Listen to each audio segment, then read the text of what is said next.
Okay, so in this video we are going to be covering oral medicine chapter 5, which is oral ulceration, and this is a really important topic in oral medicine because आगे जाके जब oral medicine के अंदर हम infections पढ़ेंगे, particularly herpes simplex virus related infections, तो उनके अंदर ulcerations बहुत ज़्यादा आएंगी. And then also different syndromes होते हैं, FAPA syndrome and Magic syndrome होता है जिसके अंदर oral ulceration परसिस्ट करती हैं. बट मोस्ट इम्पॉर्टेंटली हम ओरल अल्सर्स के बारे में क्यों पढ़ते हैं? Because oral ulcers are the most common reason, ठीक है, for patient seeking medical advice.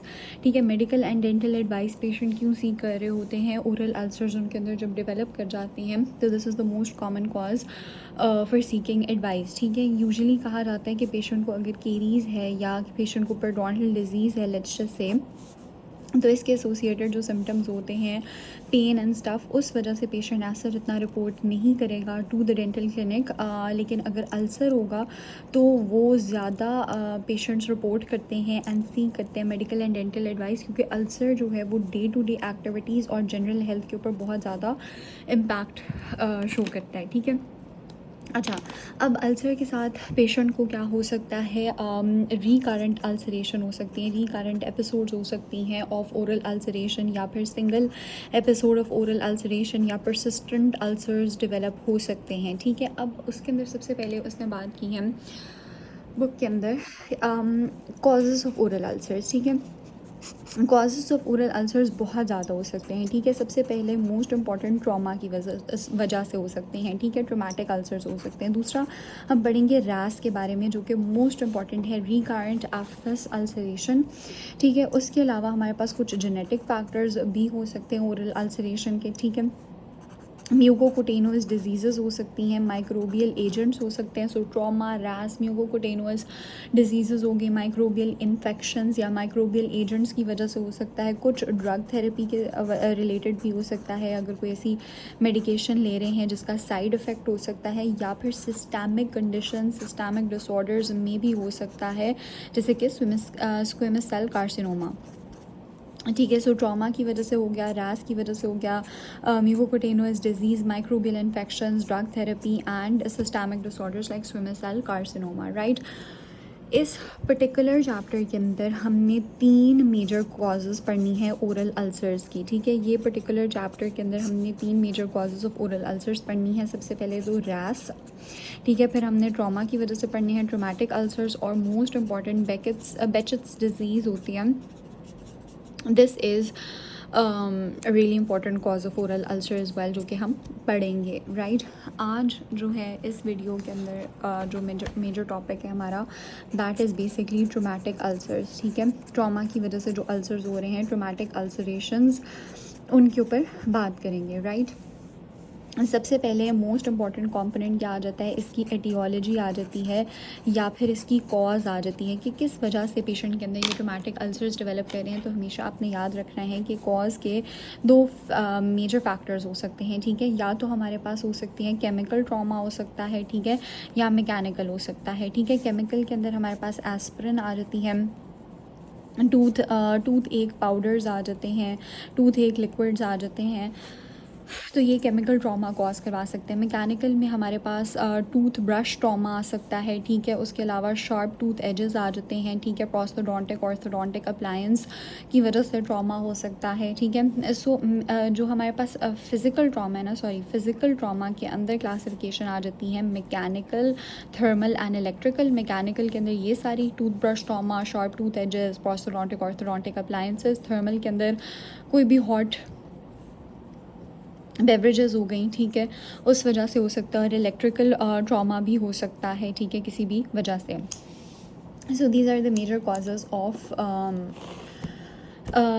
Traumatic ulcers. ठीक है, एक उसने बात ये भी की है फ़िज़िकल ट्रॉमा के अंदर कि फॉर एग्जांपल एक पेशेंट को लोकल एनेस्थीसिया दिया हुआ है और उसके लिप्स और जेसेंट टंग पोर्शन जो है वो नम है, तो उसको वो फील नहीं होगा. तो एक्सीडेंटल बाइटिंग ट्रॉमा जो होता है वो भी मोस्ट इंपॉर्टेंट कॉज है कि एक्सीडेंटली पेशेंट ने बाइट कर लिया, तो एक्सीडेंटल बाइटिंग ट्रॉमा की वजह से भी अल्सरेशन हो सकते हैं, ट्रोमेटिक अल्सर्स. ठीक है, केमिकल के अंदर उसने एस्प्रिन टूथ एक पाउडर्स के ऊपर बात की है, जो कि केमिकल बर्न्स कॉज करवा सकते हैं. ठीक है, ये तो एक एटियोलॉजी या कॉज हो गई ना. लेकिन जो मोस्ट इम्पॉर्टेंट बात इसके अंदर आ जाती है ना, that is the clinical features कि क्लिनिकली हमें कैसे नज़र आएंगे और कैसे पता चलेगा कि ये एक ट्रोमेटिक अल्सर है। सो क्लिनिकल फीचर्स बहुत ज़्यादा इंपॉर्टेंट होती है। सबसे पहले पेन फुल होंगे, ठीक है, सोर अल्सर्स होंगे, पेशेंट बहुत ज़्यादा कंप्लेन करेगा कि that he is unable to eat, he is unable to talk, ठीक है, पेनफुल टू टच होते हैं, ठीक है। दूसरा, ये हमारे पास इरेगुलर बॉर्डर के साथ होते हैं, ठीक है, इरेगुलर सा बॉर्डर होता है, बॉर्डर ऐसे इरेगुलर होगा। अगर ये है तो ये हमारे पास एक रेगुलर बॉर्डर है, this is an irregular border. So painful हो गए, सोर हो गए, इरेगुलर बॉर्डर वाले हो गए, ठीक है। फिर हमारे पास एरिथ्रोमेटरस बेस आ जाती है या एरिथ्रोमेटरस मार्जिन्स आ जाते हैं, ठीक है।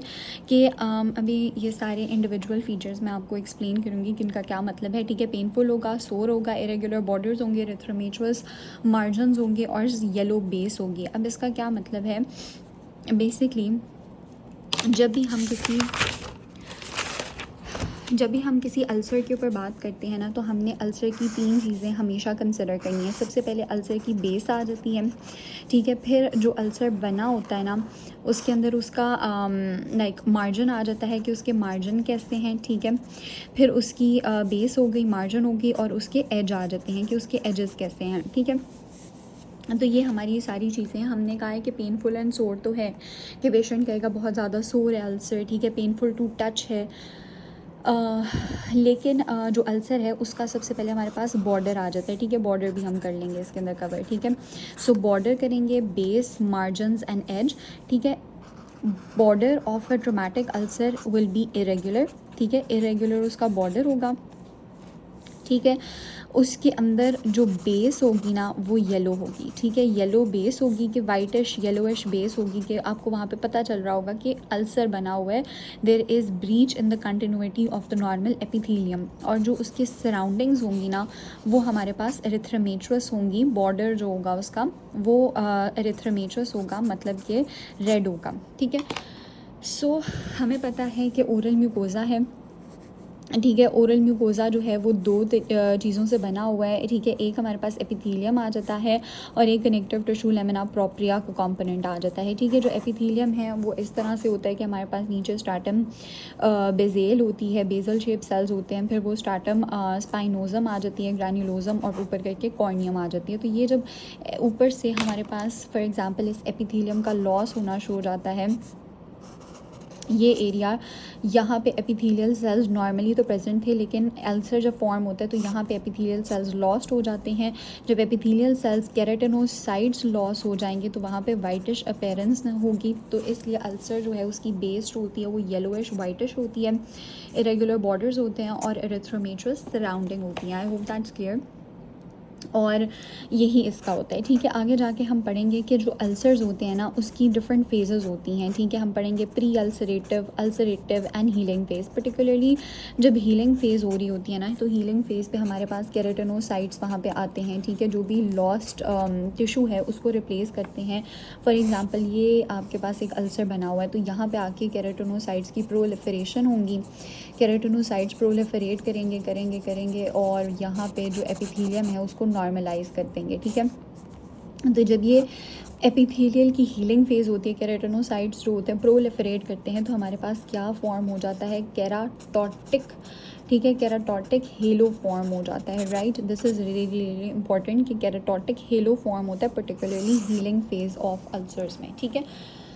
अच्छा, तो ये हमने क्या बात कर ली, हमने एटियोलॉजी कॉज के ऊपर बात कर ली कि फ़िज़िकल हो सकते हैं या केमिकल ट्रॉमा हो सकता है, फ़िज़िकल के अंदर मैकेनिकल आ सकता है, थर्मल आ जाता है या इलेक्ट्रिकल आ जाता है। फिर हमने उसकी क्लिनिकल फीचर्स के ऊपर बात की कि एरिथ्रोमेटरस बॉर्डर है, इरेगुलर मार्जिन्स है और येलो बेस है, ठीक है। अब हमारे पास जो लास्ट कंपोनेंट आ जाता है ना इसमें, वो आ जाती है मैनेजमेंट। आपके पास पेशेंट ट्रोमेटिक अल्सर के साथ आ तो गया है, आप उसकी मैनेजमेंट कैसे करें। अभी हमने बात की है कि ट्रोमेटिक अल्सर बनते ही किस वजह से हैं, ट्रॉमा की वजह से। तो सबसे पहले जो चीज़ ट्रॉमा कर रही है उसको आपने एलिमिनेट करना है, ठीक है। अगर वो कोई ऑर्थोडोंटिक ब्रैकेट है तो उसको आपने एलिमिनेट करना है, ऑर्थो वैक्स दे देंगे आप पेशेंट को।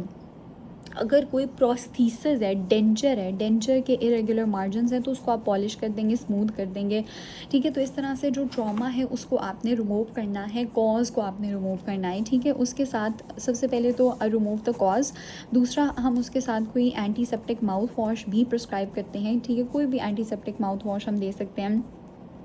यूजुअली एंटीसेप्टिक माउथ वॉशेस जो होते हैं ना, वो क्लोरहेक्सिडीन वाले दे रहे होते हैं हम 2%, ठीक है। एनज़िक्लोर के नेम से भी अवेलेबल होते हैं, ठीक है।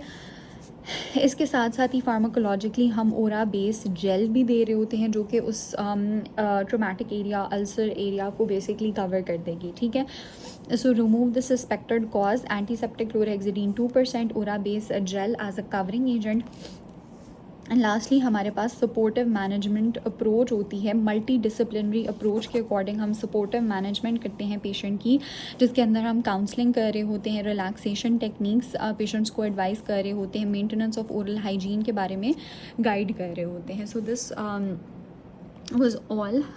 इसके अंदर एक और बात इम्पॉर्टेंट बुक में लिखी हुई है, वो ये है कि अगर आपके पास पेशेंट आया है अल्सर के साथ, ठीक है, ट्रोमेटिक अल्सर के साथ आपके पास आया है, लेट्स से आपको लगे वो ट्रोमेटिक अल्सर है, तो आपने उसे कॉज को रिमूव कर दिया है, लेकिन कॉज को रिमूव करने के बाद भी अल्सर हील नहीं करता और ग्रेटर देन 2 वीक्स के लिए परसिस्ट करता है, 10 to 14 डेज़ के लिए परसिस्ट करता है, तो इट इज़ ऑलवेज़ रिकमेंडेड कि आप उस पेशेंट को किसी स्पेशलिस्ट पे रेफ़र करेंगे या फिर आप उसकी सॉफ्ट टिश्यू बायोप्सी करवाएंगे, because it can be malignant, ठीक है। मिलिग्नेंट लीजन्स के मेजर कैरेक्टरिस्टिक्स ही होते हैं कि they are persisting for more than 2 weeks और हैव अ लॉन्गर ऑनसेट, ठीक है। उसके अलावा और भी फीचर्स होते हैं मिलिग्नेंट लीजन्स के, बट सो फार इनके अंदर जो हमने करने हैं वो यही है, ठीक है। सो यही है कि आपने उसको कर देना है रेफ़र, ठीक है। और एक और कॉजेज़ ऑफ ट्रोमेटिक अल्सर भी उधर लिखी हुई है बुक के अंदर, जिसको हम बेसिकली फैक्टिशुअस या सेल्फ इन्फ्लिक्टेड अल्सर्स कह रहे होते हैं, कि पेशेंट खुद ही से अज्यूम करना शुरू हो जाता है कि उसको अल्सर्स हैं। तो इसके अंदर मैनेजमेंट और डायग्नोसिस जो है वो बहुत ज़्यादा मुश्किल होती है और यूजुअली साइकेट्रिक इन्वॉल्वमेंट इसके अंदर करनी पड़ती है। So this was all for traumatic ulcers.